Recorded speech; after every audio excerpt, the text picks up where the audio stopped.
The third type of graph we're going to be looking at are line graphs. But before we do that, let's do a little bit of a refresher on histograms. These are the ones that we looked at in last topic, in topic 2. So let's circle the sentences that describe a histogram. So it displays data in ordered columns. Yes, it does display data in columns, and the columns have an order to them. Information is represented in intervals. Yes, it is. Remember our intervals we chose, if we look up here, we chose intervals here for acres. That was 100 acres in each interval, and so on. Next, the vertical axis shows the frequency for each interval. That is correct, it does. So remember, histograms, we use frequency on the vertical axis always. And frequency is the amount of times something happens, how frequent it happens. And the bars have the same width and are connected. Yep, that is all correct. We want to make sure that they all have the same width and that they are touching each other. So now let's move on to the line graphs. Camden and Maria drove a delivery truck from Brandon to Thompson in a day. They created a graph from their notes about the trip. Describe their drive. So here's the graph that we have, and let's look at the trend. Now remember, the word trend just means we're going to look at the graph and we're going to describe what is happening overall in the graph. So as the time goes on, is something increasing? As the time goes on, is it staying the same? Is it decreasing? Does it go up and then does it come down? That's kind of what the trend is. So let's see here. As time increases, so here's the time of day. So as it increases, or as we move this way on the graph, the distance traveled either blanks or blanks. Well, let's see. As the time increases, the distance traveled, that would be going up this way. So the distance traveled either, well, it looks like it increases here, it increases here, and it increases here. So let's say the distance traveled either increases, or you'll notice in some points, we're not moving up in the graph, but the time is still going. Notice how the distance traveled stays the same here. They weren't moving. So the distance traveled either increases or stays the same. Now it's asking, does the graph show they stopped at 9:30 a.m.? So let's look at 9:30 a.m. That would be right here. And if we follow it up here, did they stop? Well, if they stopped, that means they wouldn't have traveled any distance.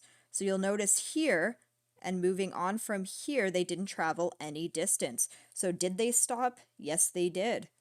And we have to explain, it's because the line is horizontal, or the line doesn't go up anymore. How far had they driven before 9:30 a.m.? So remember, the distance traveled is on this axis over here. So let's see, how far had they driven before 9:30 a.m.? So 9:30 a.m.'s here.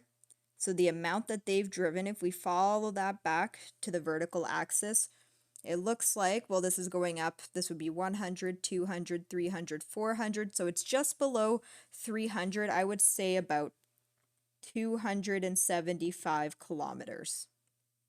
And now it's asking, how long did the trip take? So they started at 6:30 a.m. and they traveled all the way until here when they stopped, and that looks like 9:30 p.m. So we need to calculate how many hours from 6:30 a.m. to 9:30 p.m. Well, 6:30 a.m. to 6:30 p.m., that would be 12 hours. And then 13 hours would bring us to 7:30. 14 hours would bring us to 8:30, and 15 hours would bring us till 9:30. So it's about 15 hours. So let's look at example 1. Layla's truck can hold up to 1,000 pounds. She used an online converter to get these equivalent masses. How many kilograms of construction material could she deliver in her truck?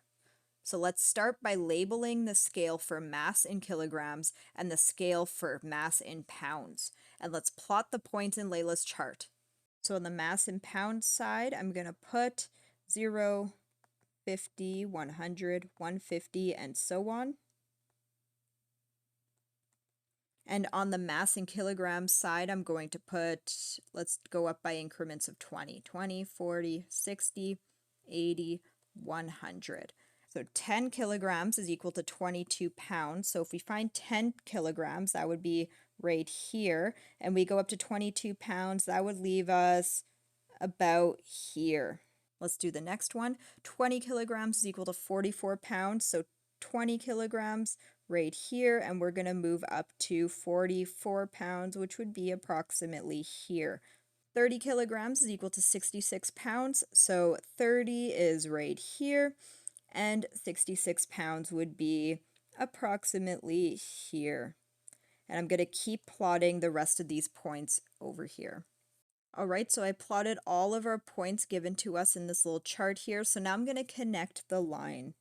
Now, when you connect the line in your booklet, I highly recommend you use a ruler so we can get it as straight as possible. But unfortunately, on my tablet, I don't have a ruler. So we're going to have to work with something like this. There we go. It's kind of straight. What trend does the graph show? So in B here, they're asking us, what trend does the graph show?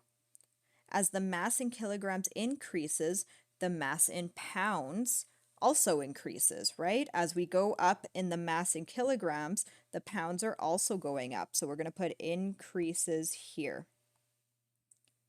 And then the points lie in a, well, if we look here, the points lie in a straight line. And that straight line is going up to the right. So in part C here, we're going to interpolate to convert these masses that they give us. So they give us 7 kilograms and 54 pounds. Now from the values they gave us originally, when we plotted those on our graph, it goes up in a straight line.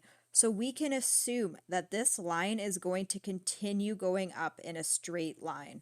And we can also assume that it began as a straight line down here. So when we're estimating these values or interpolating, we can say, okay, so 7 kilograms, that's approximately here. So if we were to go up to our imaginary graph here, it would land approximately here if we were to continue our graph.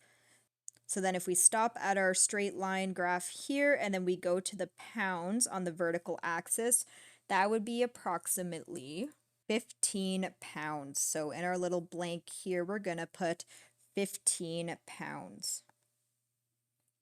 Now let's do that again, but this time with 54-pound bag of cement. So this time we're starting on the pound side of our chart, and we're going to find 54. So 54 would be approximately here, or just above 50. And if we follow that to our graph, we land on our graph right here.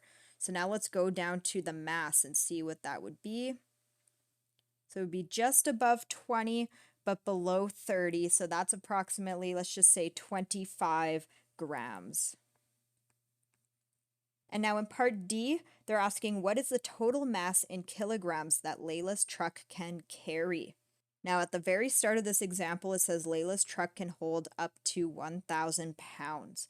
Now you'll notice on our graph, we don't have 1,000 on our vertical axis here for the pounds. Our graph doesn't go up that high. So what we have to do is we need to use another number to help us out.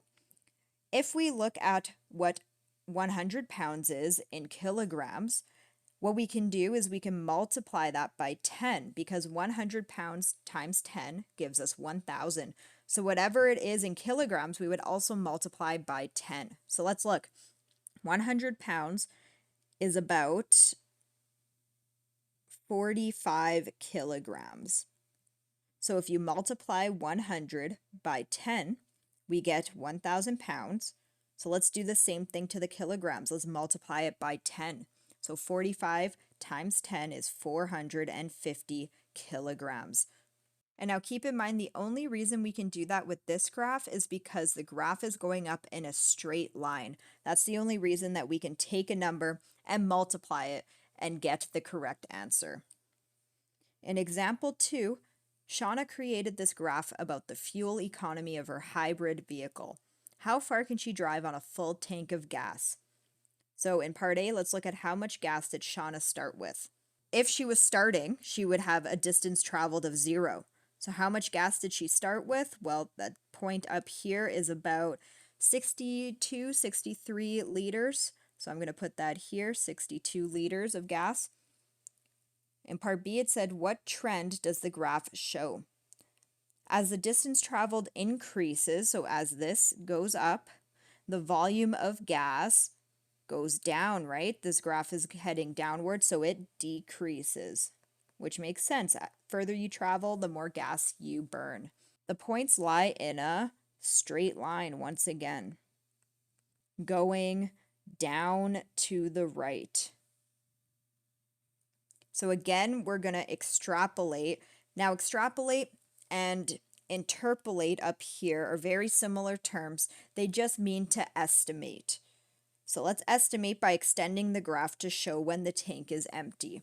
So this graph goes down in a straight line once again. So if we were to continue this graph on, it would look something like this. So Shauna does not buy any gas. Then she can drive about blank kilometers before the tank is empty. So how many kilometers did we get before her tank was empty? Approximately here, so let's say approximately 1,200 kilometers.